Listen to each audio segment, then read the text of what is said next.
안녕하세요. 모해무원 전지훈 원장입니다.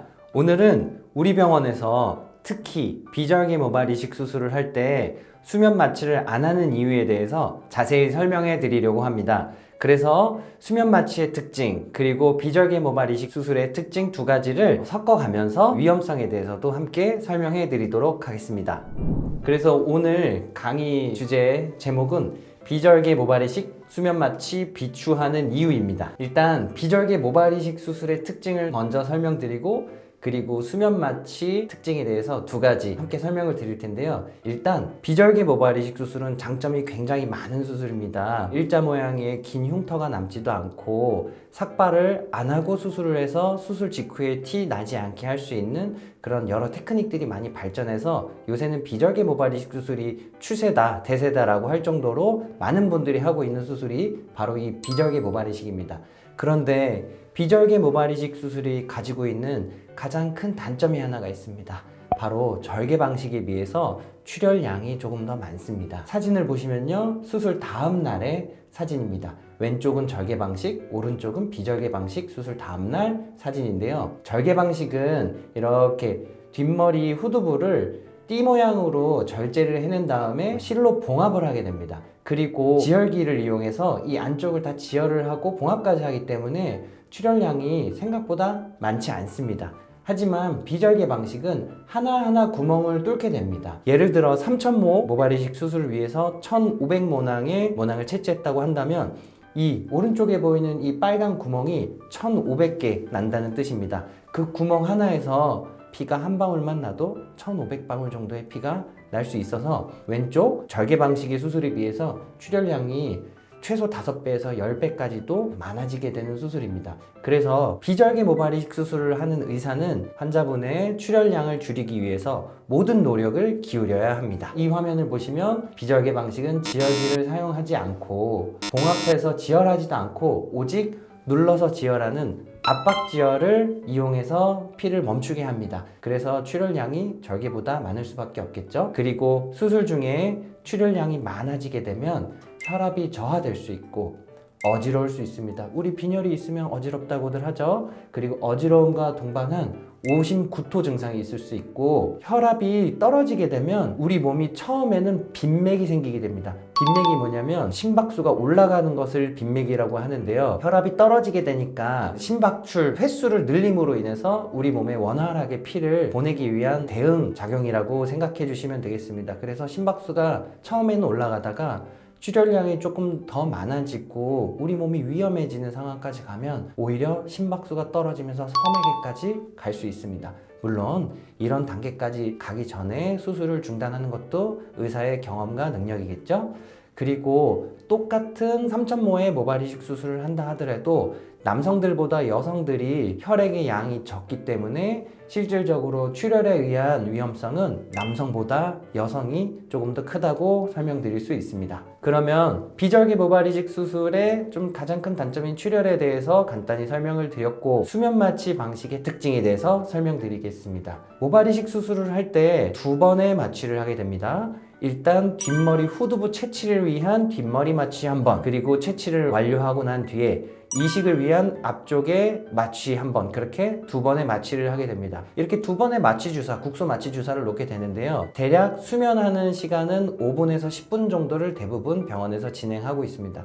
그런데 제가 마취를 해보면 뒷머리 대략 1분 남짓, 앞쪽에 M자 대략 2분 남짓 정도의 시간만 참으면 마취는 완료가 되게 됩니다. 그래서 이 1, 2분의 마취 시간을 참게 하기 위해서 10분을 수면하게 하는 게 수면 마취인데 이 10분 마취를 위해서 보통 6시간 이상의 금식을 하게 됩니다. 그런데 모발 이식 수술이 받아보신 분들은 아시겠지만 굉장히 장시간 진행되는 수술입니다. 짧으면 3, 4시간에 끝날 수도 있지만 긴 수술은 6, 7시간씩 진행되는 경우도 아주 많이 있습니다. 그래서 예를 들어 아침 9시부터 수술을 시작한다고 했을 때 수술이 6시간 진행된다 하면 오후 3시까지 금식을 하셔야 됩니다.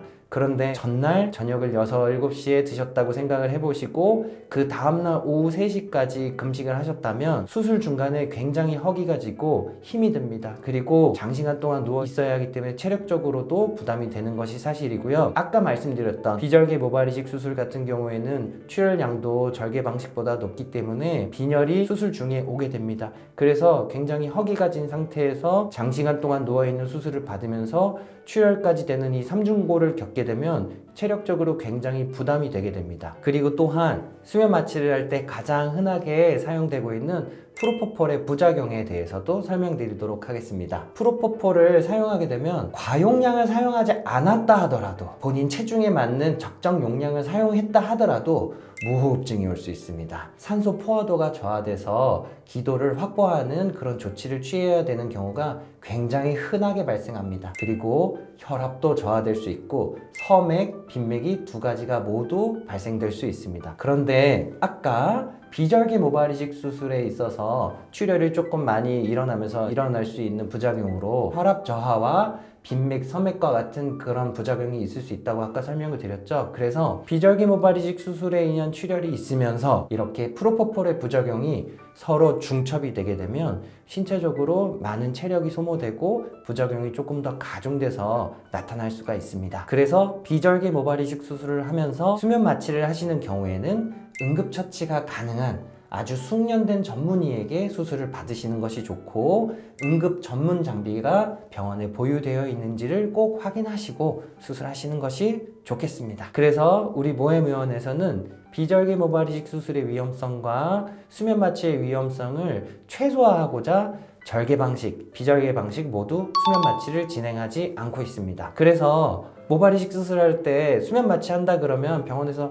금식하고 오세요 라고 보통 이야기를 많이 들으실 텐데 저희 병원에서는 제가 정말 신신당부를 합니다. 아침밥 꼭 드시고 오시라고 말씀드립니다. 샌드위치, 달걀 이런 거 말고 밥에다가 국 말아가고 김치랑 같이 일반 식사처럼 너무 배부르지만 않게, 왜냐면 엎드려서 수술을 해야 되기 때문에 너무 더부룩하면 안 되겠죠. 적정량으로 꼭 한식으로 식사를 하고 오시도록 저희가 신신당부를 드리고 있습니다. 그러면 수술 중에도 체력이 떨어지지 않고 출혈량이 조금 있다 하더라도 빈혈이 좀 유발됐다 하더라도 버틸 수 있는 힘이 충분히 생깁니다. 그리고 우리 병원에서는 무통주사기를 사용해서 주사를 하고 있습니다. 손으로 주사를 하는 거는 아무래도 조금 더 통증이 높아지게 마련인데 이렇게 오른쪽 그림과 같은 이런 기계를 이용해서 천천히 일정한 속도로 국소 마취를 진행하면 손으로 할 때보다 훨씬 더 경감된 정도의 통증으로 수술을 받으실 수가 있습니다. 제가 모발 이식 다 받고 난 다음에 환자분들에게 자주 여쭤보는 질문이 있거든요. 이 수술 받아보시니까 수면 마취 꼭 해야 되는 수술인가요? 한 20분 정도 여쭤보면 한 분 정도는 수면을 하는 게 좋겠다라고 말씀을 하시고 나머지 19분은 수면할 정도의 수술은 아닌 것 같습니다 라고 말씀을 하십니다.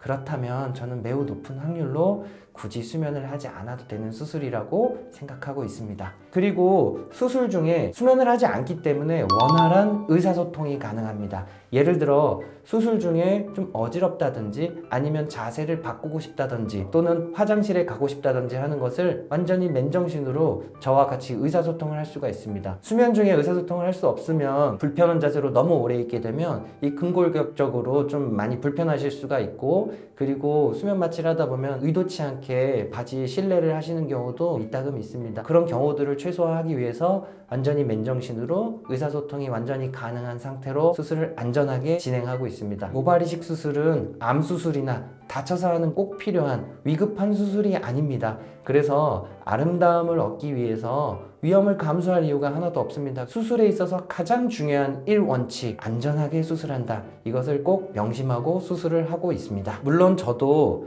대장 내시경이나 위내시경 할 때는 수면 마취를 합니다. 그 굉장히 장시간 동안 고통스러운 시술이기 때문에 그런데요. 그리고 일반 보톡스나 필러 시술, 레이저, 하이프 같은 미용 시술을 할 때도 수면 마취를 하는 병원이 굉장히 많습니다. 그것이 전부 다 위험하다는 뜻이 아닙니다. 적절한 조치를 할 수 있는 전문의가 있고 적절한 장비가 있는 병원에서 하면은 이 수면 마취에 이용하는 프로포폴이라고 하는 약은 굉장히 안전한 약이기 때문에 대부분의 경우에는 수술과 시술이 문제없이 진행되는 안전한 약입니다. 하지만 이 비절개 모발 이식 수술의 특징 자체가 출혈량이 조금 날 수 있기 때문에 프로포폴의 부작용과 중첩되지 않게 안전하게 수술하는 것을 조금 더 우리 모해무연에서는 지향하고 있습니다. 오늘은 조금 무거운 주제일 수도 있었겠습니다. 비절개 모발 이식 수술을 할 때만큼은 되도록 수면 마취를 안 하고 수술하시는 것이 안전하다는 것을 오늘 꼭 전달해 드리고 싶었습니다. 앞으로도 좋은 영상으로 찾아뵙겠습니다. 감사합니다.